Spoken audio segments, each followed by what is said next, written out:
Your clearance application begins with submitting a 10-page form that triggers immediate background checks under strict procedural oversight. You arrive at the agency, your application folder secured, aware that every step is monitored and logged for chain of custody. The form includes detailed sections on past employment and ethical disclosures, each entry subject to verification and audit protocols. You meticulously complete each question, knowing that inaccuracies could delay the clearance process and trigger further internal review. Facing a moral dilemma, you must decide whether to disclose a hidden ethical breach from your past on this form. You choose to include the ethical breach, understanding that full disclosure is required for the clearance application's integrity. An internal memo is generated, outlining your application details for cross-referencing with databases and supervisor approval. You submit the application to a clerk who logs it into the system, initiating the verification and background check sequence. The form is officially received and secured, entering a chain of custody that ensures no unauthorized access or tampering. Your submission is recorded in the surveillance log, confirming adherence to protocol and setting the stage for further review. You wait for the initial verification, the hallway silent except for distant footsteps, building tension about the upcoming processes. A supervisor begins the review, cross-referencing your form with internal databases to assess accuracy and potential red flags. Your background check involves retrieving old files from the archive, each document handled with care to maintain audit trails. You get a notification that your application is under review, a standard message that offers no insight into the decision timeline. You return for further steps, your badge granting limited access as the review intensifies and more data is gathered. A briefing note summarizes your ethical breach for senior officers, highlighting it as a key point in the clearance assessment. You undergo an initial interview, facing precise questions about your application to ensure consistency and prepare for the full process. Your answers are entered into a secure system, creating a digital trail that will be used for cross-verification and final decision. The chain of custody log shows your application's journey, each transfer documented to prevent errors or breaches in the review. You exit the interview, the process now in the hands of reviewers, who will analyze every detail before the next stage. You prepare for the next interview phase, mentally rehearsing your disclosures to ensure consistency with the clearance application details. An internal memo circulates among reviewers, detailing your past ethical lapse for cross-verification during the rigorous clearance process. You enter a focused interview session, facing direct questions about the ethical breach to assess your honesty under scrutiny. The officer probes deeper into the ethical breach, requiring detailed explanations to verify accuracy and document every disclosure. Your interview sessions are logged in the surveillance system,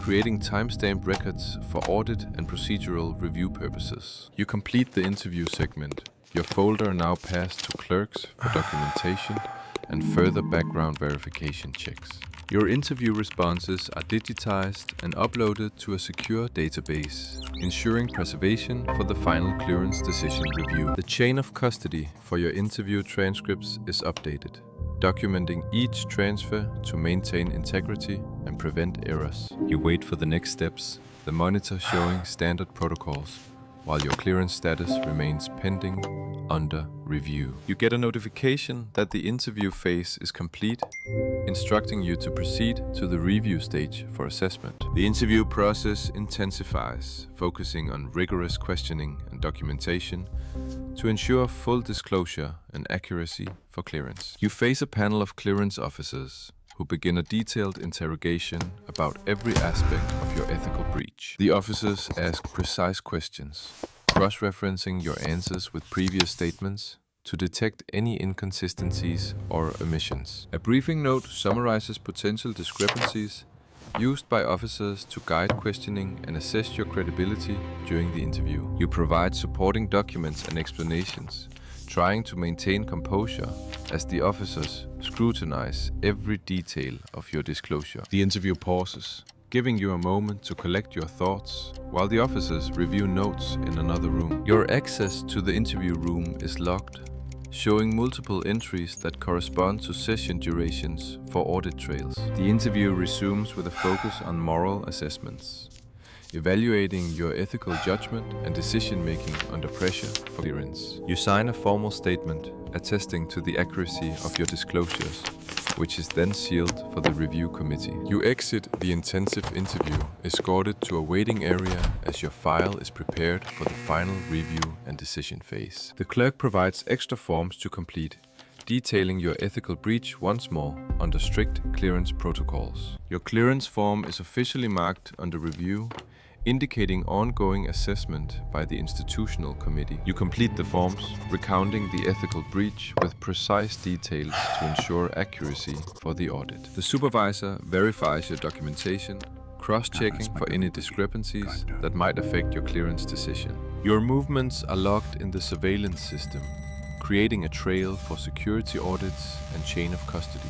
You undergo a follow-up interview in a new room, facing further questioning to clarify points from earlier sessions. The officer probes your moral judgment, using a briefing note to guide questions about your past actions. An internal memo circulates your case among departments, ensuring a thorough review based on need-to-know protocols. You sign a confidentiality agreement binding you to secrecy about the clearance process as per institutional rules. You wait patiently, watching others undergo similar processes while your clearance status remains unresolved. The briefing note is revised with your additional disclosures, used for ongoing assessment and moral evaluation. The clerk explains that the review will delay the decision, requiring more time for database cross-referencing. You receive a temporary badge to exit, with access logs recording your departure for security audits. Your exit is logged in the access system,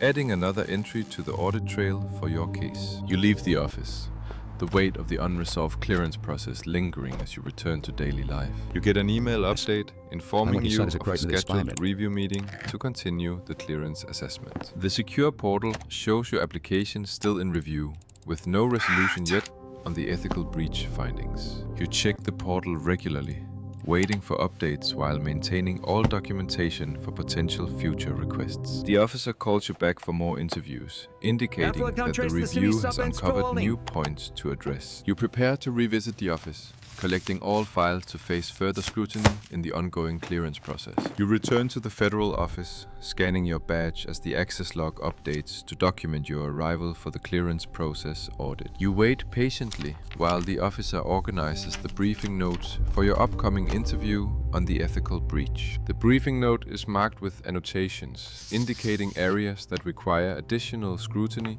during the review phase. You are called into the interview room, where the officer begins questioning you about the inconsistencies in your application. You provide responses to precise inquiries, with each answer logged into the system for cross-referencing with institutional records. The review and decision phase begins, where your file is assessed for final clearance approval or denial. Your application file is uploaded to the secure server, initiating the multi-departmental review process for clearance decision. The database cross-references your information, pulling up past records to verify the accuracy of your disclosed ethical history. A senior officer reviews your case, comparing your disclosures with ethics committee reports to assess moral compliance. You are contacted for additional clarification, with the request sent through secure channels to maintain protocol confidentiality. An internal memo is distributed among the review team, summarizing your case for collective assessment and decision-making. The review team convenes to discuss your application,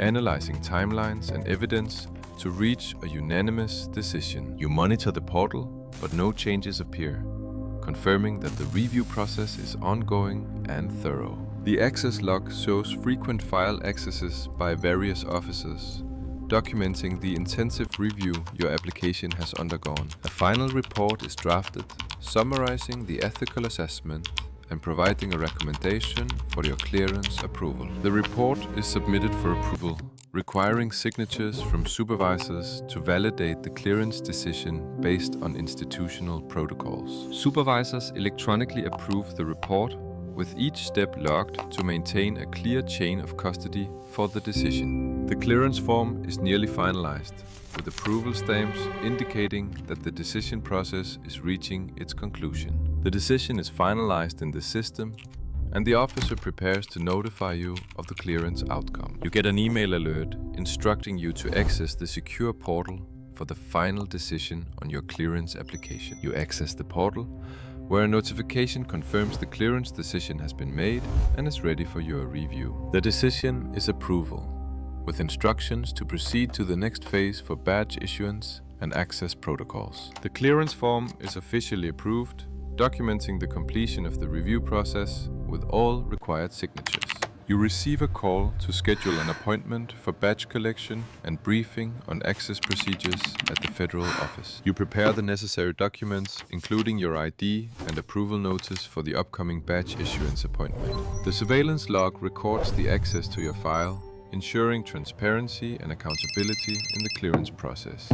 You arrive at the federal office, presenting your identification to security as per protocol for the badge issuance appointment. At reception, your documents are verified against the database to confirm your identity and clearance approval status. An internal memo circulates, notifying relevant departments of your clearance approval and upcoming badge issuance. You wait in the hallway, observing the procedural flow as other applicants are called for their badge collections. Your name is called, and you are directed to enter a secure room for the final briefing and badge handover. You enter the briefing room, where an officer prepares to explain the access protocols and hand over your clearance badge. The officer outlines your access levels, detailing the secure areas you are authorized to enter with your new clearance. You sign an acknowledgement form, confirming your understanding of the rules and responsibilities associated with your clearance access. The briefing ends, and you receive your badge and access codes, marking the completion of the review and decision stage. Stage 4: Badge and access. Upon approval, you receive your clearance badge and access is granted to secure rooms. You examine your clearance badge, which includes your photo and security details, ready for use in accessing restricted areas. The badge features advanced security elements such as holograms and microprinting to prevent forgery and ensure secure access control. You test the badge by scanning it at a secure door which unlocks, confirming that your access has been successfully activated. An officer explains the final protocols, including surveillance monitoring and access logging, to ensure compliance with institutional oversight. The officer concludes the briefing and you shake hands, formally acknowledging the clearance responsibilities and marking the handover completion. The access log updates instantly, recording your presence and the briefing completion for future audit and review purposes. You leave the briefing area, authorized now to navigate the secure corridors with your clearance badge and access codes in hand. Your badge is scanned at the checkpoint, verifying active access and granting passage as part of the ongoing security protocol. Surveillance cameras monitor all movements, logging data for internal review to ensure compliance and detect any access anomalies. You are called into the supervisor's office for a follow-up discussion on your clearance and the scheduled audit procedures. The supervisor reviews your file, noting that the ethical breach will be subject to quarterly internal audits for compliance monitoring. An internal memo outlines the audit schedule, specifying that your clearance access will be reviewed every 3 months. You sign the acknowledgement form, agreeing to the audit terms and confirming your commitment to transparency in clearance usage. The supervisor provides a guidebook on secure access, detailing procedures and best practices for using your clearance badge effectively. The guidebook contains security features and instructions designed to prevent breaches and ensure proper access control in all situations. You study the guidebook while moving, familiarizing yourself with access rules as you prepare to utilize your new clearance privileges. You test your badge at a restricted door, which unlocks promptly, confirming that your access permissions are fully operational and locked. The restricted area houses sensitive materials under constant surveillance and access controls to maintain security and audit trails. An officer cross-checks your badge in the system, authorizing your task and integrating you into the operational chain of custody. You start reviewing the classified file, following the protocols from the guidebook and ensuring accuracy in handling sensitive information. The file contains redacted sections requiring meticulous attention to need-to-know principles and adherence to clearance level restrictions. You complete the task and log the file, demonstrating proper procedure and compliance with access rules for audit documentation. As the day ends, you log out of the restricted area with all access activities recorded for internal review and oversight. You exit the facility, badge scanned out, concluding your first day with full clearance access under continuous institutional audit and monitoring.